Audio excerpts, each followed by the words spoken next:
కెమెరాలు పగలగొట్టేయడము, మైకులు పగలగొట్టేయడము, చాలా లాస్ ప్రొడ్యూసర్కి. ఇప్పుడు నేను వీళ్ళని తెచ్చాను, కానీ నేను న్యాయం ఎటువంటి అంటే మాట్లాడతాను కదా. నేను ఎప్పుడు కూడా ప్రొడ్యూసర్ సైడ్ ఉంటానండి. నేను ఓపెన్గా చెప్తున్నా, నేను ఆర్టిస్టుల సైడ్ ఉన్నాను. వీళ్ళ సైడ్ ఉండను, వీళ్ళు తీసుకెళ్ళి అక్కడ పడేస్తాను. ప్రొడ్యూసర్ ఏం చెప్తే అది ఉంటాయి, ఎందుకంటే డబ్బు పెట్టేది ఆయన వల్ల మనం తింటున్నాం, ఆయనకి మనం సపోర్ట్ ఇవ్వాలి. ఇంకో షో చేస్తాడు. నేనైతే విజ్జుగాడు ఫుల్ సపోర్ట్ ఇచ్చిన, అలాగే నా ఆర్టిస్టులతో కూడా ఫ్రెండ్లీగా ఉన్నా, బాగా కోఆర్డినేట్ చేస్తున్నా. షో బాగానే నడిచింది, అంతా అయింది. వాళ్ళు ఇక తిరుపతి వెళ్ళిపోయినారు. నేను అంటే ఈ షో అయిపోయినాక లకడీ కప్పులు తీసుకెళ్ళిపోయినాను క్యాబ్లో. అక్కడ వాళ్ళకి మంచి హోటల్లో ఒక భోజనం అన్నీ పెట్టించాను కడుపు నిండా. మచ్చ ఏవో డ్రింక్ బాటిల్ అన్నీ కొనిచ్చిన. మళ్ళీ బస్సులో కూడా ఆకలేస్తుంది, మచ్చ చిన్నపిల్లలు అంటాడు కదా, బజ్జీలు అవి కావాలంటే అవి కూడా ఒక పార్సల్ చేసి ఇచ్చిన. అక్క మళ్ళీ మిడ్ నైట్లో ఆకలంటే ఇబ్బంది బస్సులు అని చెప్పేసి అన్నీ ఇచ్చి నేను బస్సు ఎక్కి హాయ్ బాయ్ అని చెప్తే అక్కడికి వెళ్ళి విషయం కక్కారు. వైజాగ్ సచ్చ ప్లాన్ వేసి మమ్మల్ని షూటింగ్ అని తీసుకెళ్లి విజ్జుగోడుతో మమ్మల్ని తుక్కు కొట్టించాడు. ఎంత అన్యాయం అండి. మాకు ₹1 ఇవ్వలేదు, 20,000 రూపాయలు ఇస్తే నేను ఇస్తే మాది అన్ని ప్రూఫ్లు అన్నీ ఉన్నాయి. 20,000 నేను ఫోన్పే చేస్తే ₹1 మాకు ఇవ్వలేదు. ఎన్నో లక్షల పేమెంట్లు ఈయనే దగ్గరుండి వాళ్ళకి చూపిస్తా మా ఇద్దరు ట్రాన్సాక్షన్స్. మొత్తం ఎన్ని లక్షల్లో నేను ఆయన కొడుతుంటే చాలా నువ్వే చదువు సిస్టర్. మొత్తం వాళ్ళని ప్రతి ఒక్క యూట్యూబర్ దగ్గరికి తీసుకెళ్లేదు నేనే. ఈ నెలలోనే 2 మంచి సినిమాల్లో షూటింగ్లో పెట్టిన. ఒకటి శ్రీకాకుళం షెర్లేక్ హోమ్స్, అది కూడా రిలీజ్ అవ్వబోతుంది. వెన్నెల కిషోర్లో అందులో హీరో, అందులో పెట్టించిన. మళ్ళీ కూర్మ నాయక్ అని వరలక్ష్మి శరత్ కుమార్ టైటిల్ రోల్, అందులో సాయి కుమార్ రాజస్థాన్ అందరూ ఉన్నారు. అందులో మంచి రోల్ ఇప్పించా. బిత్తూరు సత్యది ఈయన కాంబినేషన్. నేను ఆయనకి ఇంత హెల్ప్ చేస్తుంటే వాళ్ళు ఏం ₹1 ఇవ్వడం లేదు. మరి 6 years నాతో ఎందుకు ట్రావెల్ చేసినట్టు? నేను మంచోడో చెడ్డో ఒక నెలలోనే తెలిసిపోద్ది కదా. ఒక మనిషితో మనం ఫ్రెండ్షిప్ చేస్తాం, తిరుగుతాం, ఒక నెలలోనే వాడి క్యారెక్టర్ తెలిసిపోద్ది. అంటే ఇది ఇగోండి 20,000 ఇవ్వండి. నేను అక్కడికి రావాలా, మీరు వస్తారా? ఇగోండి 13వ తారీఖు 20,000 ఇస్తా, 15వ తారీఖు షూటింగ్. మా ఇద్దరు ట్రాన్సాక్షన్ అలా లెక్క పెట్టవద్దు దయచేసి. ఇగోండి నేను చెప్తా, మీకు కావాలని మీకు ఇస్తా. మార్చి 13ని 20,000, మార్చి 11ని 10,000, మార్చి 10ని 10,000, మళ్ళీ మార్చి 7ని 10,000, ఫిబ్రవరి 4ని 10,000, మళ్ళీ ఫిబ్రవరి 2ని 20,000, జనవరి 12ని 10,000. ఇలా చూడండి ట్రాన్సాక్షన్స్. డిసెంబర్ 2ని 10,000. ఇలా చూడండి. ఇలాగా నువ్వు ఒకసారి ఏం చూడు, 50,000 150,000 ట్రాన్సాక్షన్ అయింది ఈ మధ్య కాలంలో, ఈ 6 months 7 months పీరియడ్లో.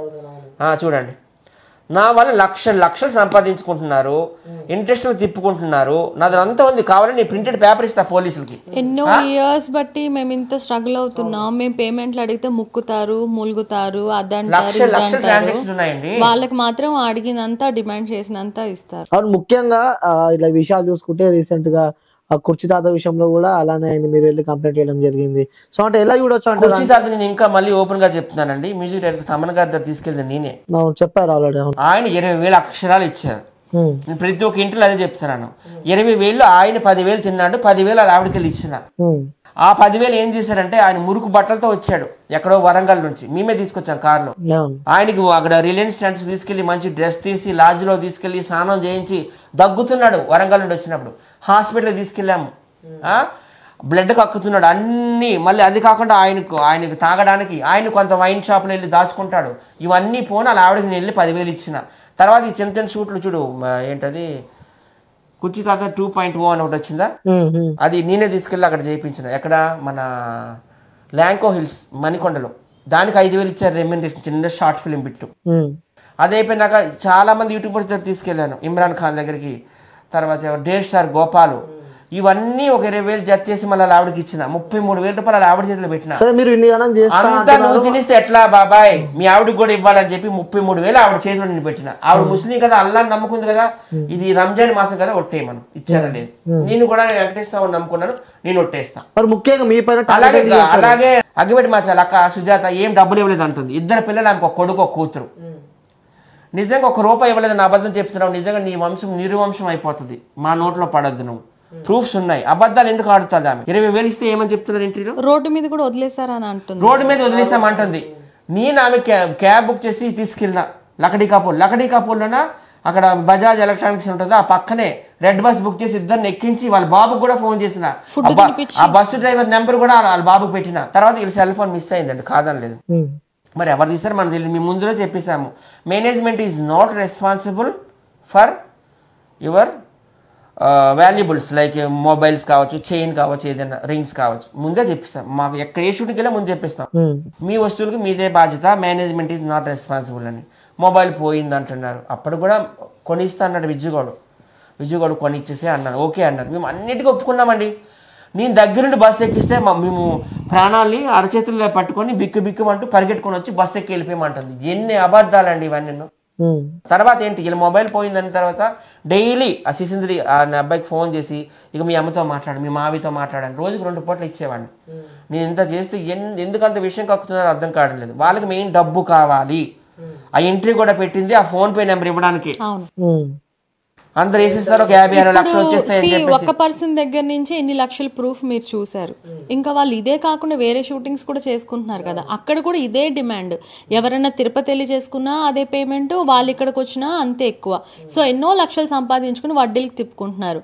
ఈ మచ్చాకేంటి పెళ్లి చేయమని అడుగుతున్నాడు. ఇప్పుడు షూటింగ్స్కి వస్తే మా మీద పడిపోతున్నాడు, ఆపితే ఆగట్లేదు, చెప్తే వినట్లేదు. ఇప్పుడే సత్య గారు చెప్పాడు, కొన్ని ప్రైవేట్ పార్ట్స్ పైన కూడా తను నైట్ టైమ్స్ లో. నిజమే, అది నిజమే. నైట్ లేదు, పగలు లేదు, కెమెరా ఆన్ ఉంది, ఆఫ్ ఉంది, అదంతా అతనికి అవసరం లేదు. కొరికేయడము, కొట్టేయడం. నన్నైతే 3 గుద్దులు గుద్దాడు, ఇక్కడ కింద పర్సనల్ పార్ట్ మీద అండ్ ఇక్కడ. నాకు ఇప్పటికి ఇంకా పెయిన్ వస్తుంది అనమాట.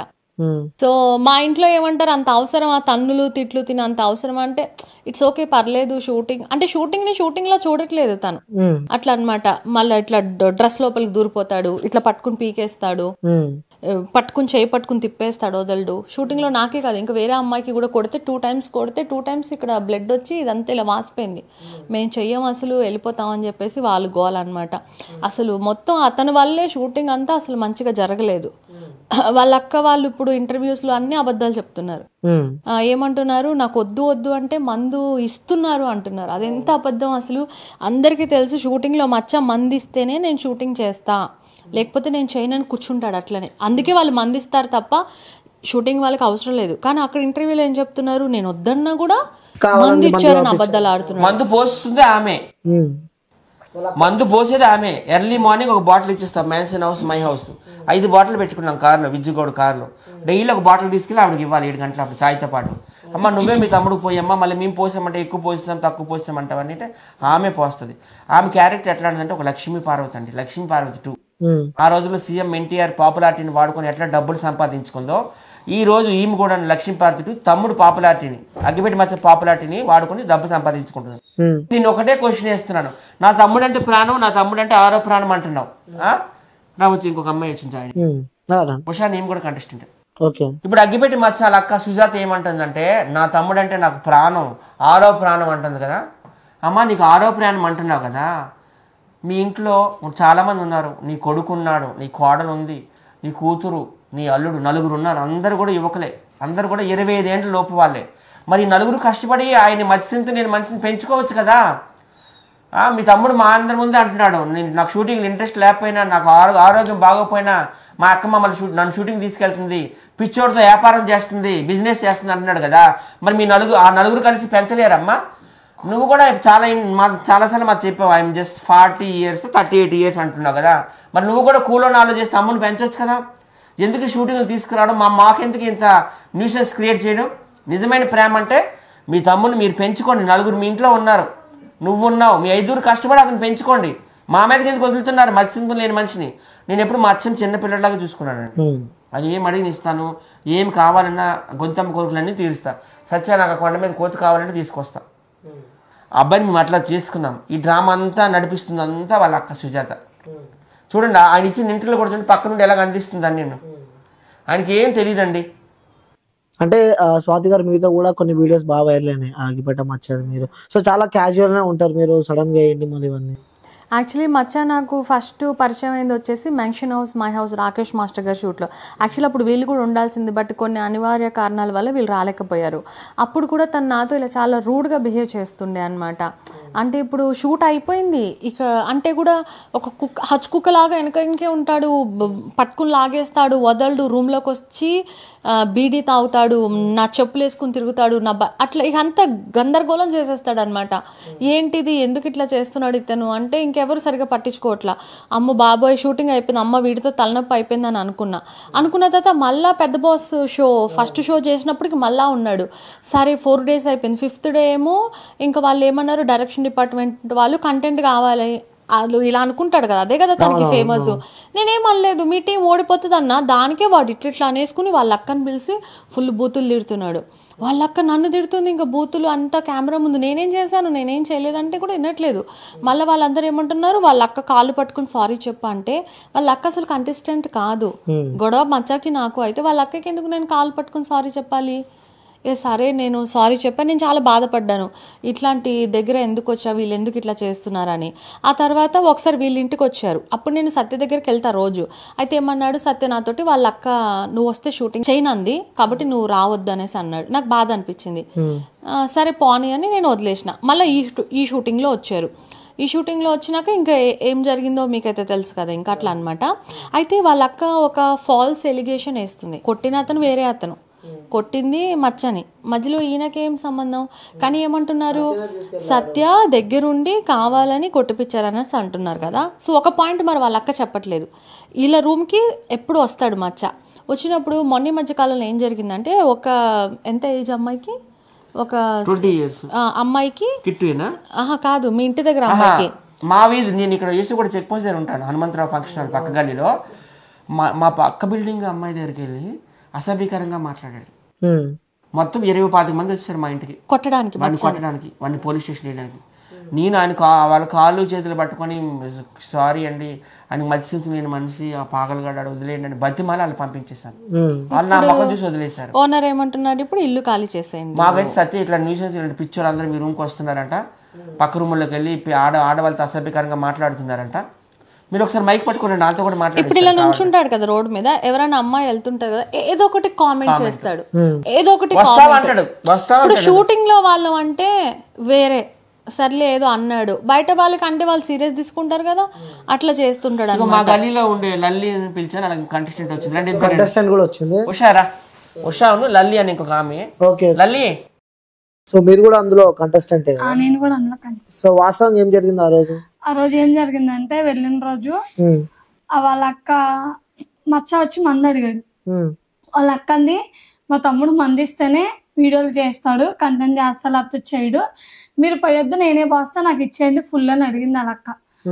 అయితే ఫుల్ ఇచ్చారు, మ్యాక్సిమమ్స్ ఇచ్చారు. అది వాళ్ళ అక్క లోన్ పోసుకుంది. బయట వీళ్ళు పనుల్లో వీళ్ళుంటే బయటకు వచ్చి తాగాడు, లోన లక్క పోసేసింది, తాగేశాడు. తాగిన తర్వాత అయిపోయింది కదా, వెళ్ళింది, నైట్ లేట్ అయింది కదా వెళ్ళడం. ఆ రోజు షూట్ ఏం చేయలేదు. ఎవరికి ఒకటేమో జెంట్స్ కి సపరేట్ బెడ్రూమ్, లేడీస్ కి సపరేట్ బెడ్రూమ్.